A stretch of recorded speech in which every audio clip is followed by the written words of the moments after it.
Apa kabar kasus kecelakaan yang melibatkan FA, 16, anak seorang pejabat pemerintah Kabupaten Mamuju? FA diketahui mengemudikan mobil dinas Toyota Fortuner saat kecelakaan terjadi, Jumat, 6 Februari 2026, dini hari.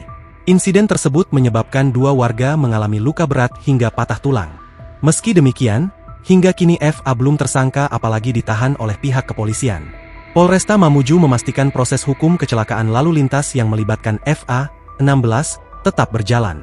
Kasih Humas Polresta Mamuju, Ibtu Herman Basir, menjelaskan bahwa perkara tersebut masih berada pada tahap penyelidikan. Polisi masih mengumpulkan keterangan saksi serta alat bukti sebelum menggelar perkara. Hasil gelar perkara akan menentukan apakah kasus tersebut naik ke tahap penyidikan dan penetapan tersangka. Setelah saksi-saksi lengkap, baru dilakukan gelar perkara untuk menentukan apakah layak naik ke tahap penyidikan, ujar Herman di Mapolresta Mamuju, Senin, 9 Februari 2026. Terkait tidak dilakukannya penahanan, Herman menyebut hal itu mengacu pada Undang-Undang Sistem Peradilan Pidana Anak. FA masih berstatus anak di bawah umur. Sementara itu, kondisi salah satu korban, Aditya Firdaus, 21, dilaporkan semakin memprihatinkan.